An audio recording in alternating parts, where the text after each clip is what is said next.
Hello everybody, welcome back to my channel. I am Lucky Wolf and today I am very excited. I'm going to be talking a little bit about the Victory Road tournament that happened this past weekend, but it feels weird to say that. So I'm recording this on Sunday and finals did happen on today, Sunday, but I think it's going to go up on Monday, so I should say this past weekend because I think that makes the most sense. So, I am very excited to talk about the Victory Road Regulation D tournament that did happen this past weekend. It was a ton of fun to watch. I am really excited about Regulation D, and so it was really fun to be able to see some Regulation D gameplay and all that kind of good stuff. So let me give you a little bit of context. First, so this was an online tournament. There were 382 players, so a very sizable tournament. There were 9 rounds of Swiss, X2 top cut, and then in top cut that went to single elimination, and it was open team sheet. So really incredible practice for Regulation D. Really incredible practice for in-person tournaments and everything like that. So big shout out to Victory Road. So I do want to talk a little bit about some of the Pokemon and some of the teams that did well. I'm going to talk about some of the Pokemon, and then there are 2 teams that I do kind of want to dive into a little bit further, if you will. So one is going to be the winning team, and I really specifically want to talk about this Cresselia set. I'm going to save it for a little bit further in the video, but I am really excited about this Cresselia set. And then I also want to talk about the 5th place team with the Dragapult and the Girafarig. Yes, you heard me, Girafarig. I think the 2, I'll get into it in a little bit, but I think the 2 have really amazing synergy together. So I do want to talk a little bit about that, but I also want to talk about some of the overall Pokemon that kind of like performed well. And, sorry, I'm putting like this way, but it's on the screen this way, so I'll be like, and Fluttermane is still good. So if you're hopping into some Regulation D, whether you're team building, whether you picked up a rental, any of that kind of good stuff, please make sure that you do know the Fluttermane matchup, everything like that. Fluttermane is on an astounding number of teams. I don't mean astounding as in it's surprising, because it's not. I mean astounding as in the sheer number of teams that have Fluttermane. There are many of them. That's kind of what I mean. And a Pokemon, so this is actually a side note, I didn't actually plan to say this, but as I'm seeing it, it's just kind of a side note. I do kind of want to give a shout out to the Volcarona. I think Volcarona is a little bit underexplored right now, to be completely honest with you. I think Terra Grass, Volcarona, whether you use Rocky Helmet or not, but Terra Grass, Rocky Helmet, Volcarona is a really nice answer to non-Goggles or non-Terra Grass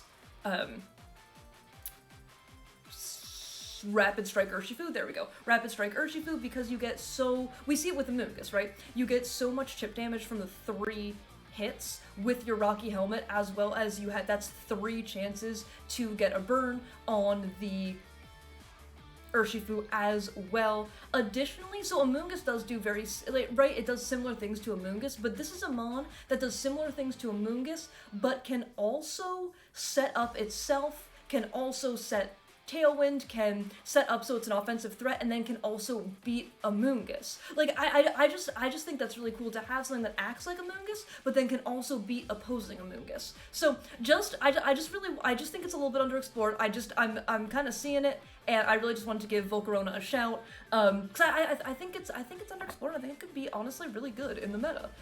So another Pokemon that I just want to briefly touch on would be the Dondozo Tatsugiri. I guess I'll also say, like, specifically with the Glamora, but Dozo Tatsugiri, I know playing on ladder, have not seen it nearly as much as I did in previous regulations and previous formats, because I think it's the kind of thing, people are really excited about all the new Mons. I'm really excited about all the new Mons, so I think, still making sure you have a Dozo answer, a Dozo matchup, an understanding of how to play against Dondozo Tatsugiri in Regulation D is going to be very important, as I think it's still really quite good, especially with the Glamora.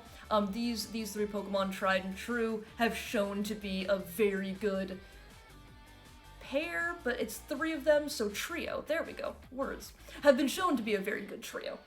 And I think in a similar vein, I do want to give a shout to a Golden Go as well. Haven't been seeing as many Golden Goes.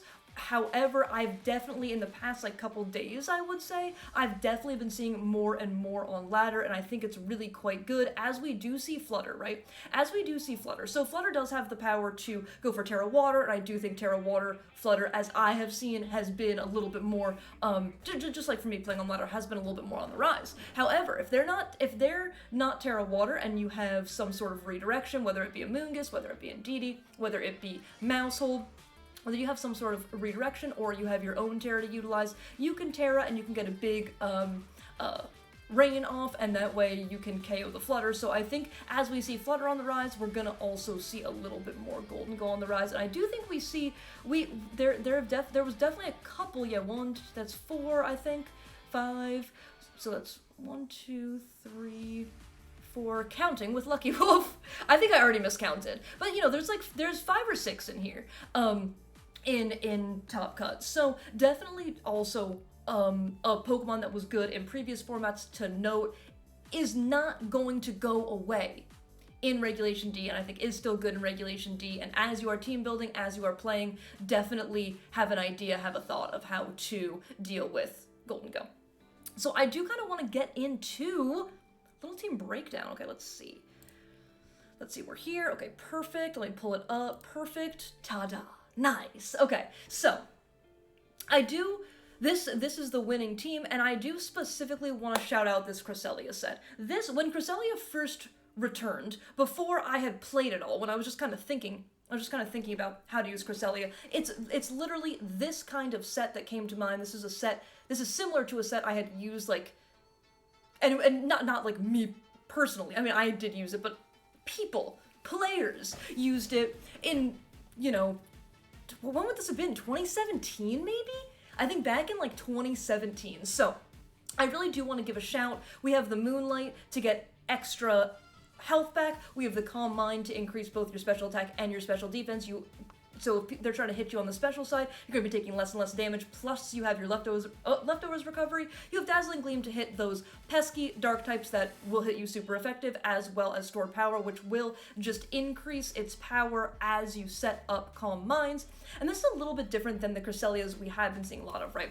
We've been seeing a lot of, Cresselias will run Calm Minds, but it'll be Calm Mind, it'll be Trick Room, Lunar Blessing, and Moon Blast or something like that. Or maybe, you replace the Calm Mind with Helping Hand or Ally Switch, anything like that. Cresselia gets so many incredible support options. So to see a Cresselia that's really saying, okay, my job here, it's not speed control. My job here is also not to heal up the Torkoal or the Ursaluna or the Urshifu that's next to me. No. My job is to set up, to stay on the field and do damage and just become unmanageable. And I really like that idea. I really like that for Cresselia. I think originally I had Calm Mind, Moonlight, Moonblast, and Icy Wind. I do like the Icy Wind tech on Cresselia a lot, personally.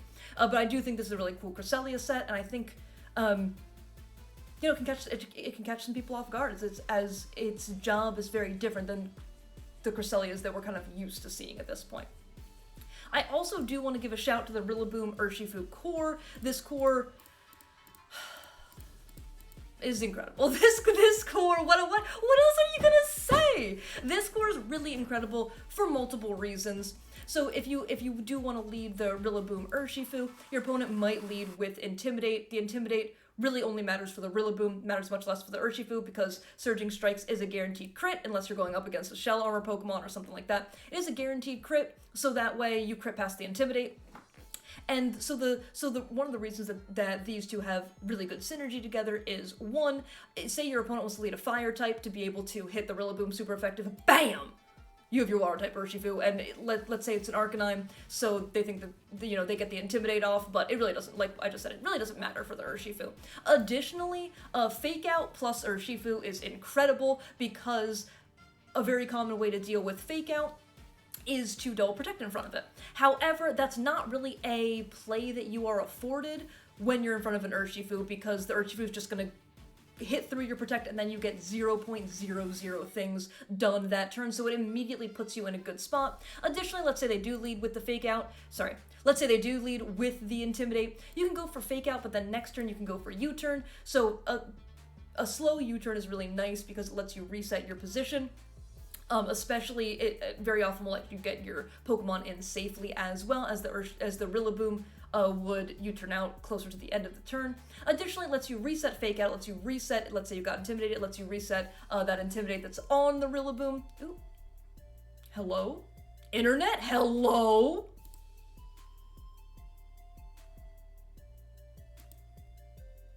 Did I do it? This is the wrong team. Did I do it? Okay. Well. Nice. Dang it, they know.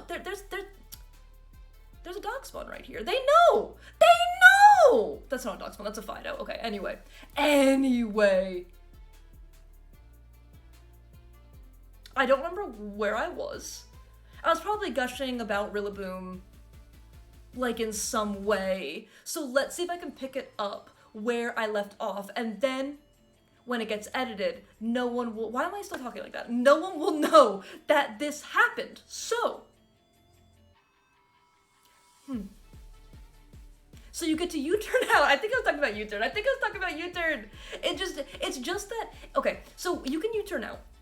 This resets your fake out, and this also can save your terrain for later, and so if you're in a terrain war with Indeedee, or Pincurchin, I don't know, if you're in a terrain war with another Pokemon, then you can reset your terrain and you can bring in your terrain for later. Hopefully that will feel seamless. Additionally, I do want to shout goggles. So you are Terra Water. On the Urshifu, but you are using safety goggles. I've definitely seen some Terra Grass on the Urshifu. That way you can't get Rage Powder and you can't get Sport or Sleep Powder. So the goggles do a similar thing without giving up the extra damage from going Terra Water. Like Terra Water, so that's double stab, crit surging strikes is really, really incredible, and that also can be protected against. So I really like going with the safety goggles here. That way you don't give up the power from the double water stab, but you still can't be Rage Powdered, and you still can't be Sleep Powdered or Sport or anything like that. So I really like that idea as well. And then round it out with the Tornadus, Rocky Helmet Tornadus, to get a little bit of chip damage, because people definitely like to go for fake out on the Tornadus. Let's take a little bit of chip damage. You can break, even if your opponent goes for something like the Ice Spinner into the Tornadus, then you break a potential Sash, all that kind of stuff. If they're running multi-scale on the Dragonite, you break multi-scale. Rocky Helmet's just a very good item with so many physical attackers, but especially with so much fake out, and with Urshifu, like we talked a little bit earlier, with Urshifu, because the Urshifu can go for surging strikes, and then that's three ticks of the chip damage from the Rocky Helmet, because it does hit 3 separate times. Fluttermane with the booster, Moonblast, Dazzling, Shadow Ball, solid, and then the Sash Chiempow. And I will say, Chiempow and Urshifu, if you go for Terra Water, if you go for the Terra Water on the Urshifu, like we're saying, double stab and crit, and with the Sword of Ruin on the field to decrease the opponent, well, to decrease everybody except for Chiempow's defense, the damage output is rather incredible. So really cool team overall. I did want to give this special shout and cover the Cresselia set a little bit, which I'm definitely. Yeah, I like that Cresselia set. I just really like that Cresselia set. Okay, so there we go. So the other team I do want to talk about, this team did get 5th with, and I specifically do want to shout out the Farigiraf and the Dragapult combination. So this is Terra Ghost Dragapult with the Terra Blast. So running Phantom Force and Terra Blast. So the Terra Blast is cool because the Phantom Force does take 2 turns. You know, you can't protect against Phantom Force, but the Phantom Force does take 2 turns to hit. So Terra Blast gives you an immediate 1-turn Ghost type move to go for. You do have the Choice Band, and you are Clear Body. So Clear Body, you can't get intimidated. You're Ghost, so you can't get intimidated, you're a Ghost type, so you can't get faked out, and you're Choice Banded, and there is there's the potential for the Sword of Ruin to be on the field as well. And Dragapult, with its speed stat, does outpace a lot of the meta. So you are able to either get a big Dragon Darts off if you outspeed and you don't love your talking about U-turn. If you don't love your position and you do want to reposition, you can go for a U-turn. That way you can get some chip damage, you can break Sash, go all that kind of stuff. Super effective damage on Rillaboom as well, and then you can reset. You can reset your board position. That's what I'm trying to say. You can reset your board position with U-turn. And so I do want to shout, so the Dragapult and the Farafrig. I almost said it right. No, did I say it right? Farafrig? No, I definitely add. Has it always been spelled this way? Whoa! Okay, sorry. Farigarav, there we go. Okay, first we did counting with Lucky, and now we're doing reading with Lucky. Okay, so, Farigarav. Nailed it, yes. So Farigarav and the Dragapult, I think, work very nicely together. So Dragapult does take super effective damage from Sucker Punch. Chien-Pao with Sucker Punch is really quite common. And especially if you go Terra, and it's not like you have a defensive Terra to Terra away from that weakness, you are Terra Ghost, so you would still be weak to it. However, with the Farigarav, there we go. With the Farigarav on the board, your opponent cannot go for Sucker Punch, and you can get your big damage off, and they can't go for any priority. So I do just want to give the shout that I think the Dragapult plus Giraffe combination works out really, really, really nicely. And because of the way Farigarav works, instead of something like Indeedee, which sets up terrain, which affects the whole field, Farigarav's Armor Tail only affects your side of the field. So it's so fun because it's like, I don't know why this makes me smile so much, but it's like, opponent, you don't get to, I get to use priority. See, I have Sucker Punch, I have Fake Out, all this kind of good stuff. I can use priority, but I'm turning off your priority. You don't get to use priority. So I do think Farigarav, that's how it differs, like, from Indeedee in that way. You also have Trick Room and Prison, so if you are in a position where you do want to set up Trick Room, you can always do that, but if you're in a position where you want to stop them from setting up Trick Room, you can also do that as well. And then with your Dragapult, like, let's say they have Cresselia, with your Dragapult, you can get a Terra Blast off, you can get a Phantom Force off, and just get really big damage, so hopefully KO the Trick Room setter before they are able to KO your Giraffe, and then they don't get their speed control, essentially. So I just wanted to shout out the Dragapult and the Giraffe combination, and I do think that's pretty much everything I wanted to cover in this video. Thank you all so much for watching. I really do appreciate it. If you did enjoy, please feel free to leave a like, comment, or subscribe. Woo, I was close! Woo, I was so close, but I didn't get him. Okay, hold up, take two. Hold up, take two. Hold on, I just see myself for 1 second. Okay, here it is. If you did enjoy, please feel free to leave a like, comment, or subscribe. I was not even close enough. If not, feel free to do exactly none of that. I hope everybody has an absolutely amazing day. And if there's any Pokemon you'd like to see me use in Regulation D, please feel free to drop that in the comments, I guess? Okay, yeah. I probably should have said that at the beginning, but that's okay. Okay.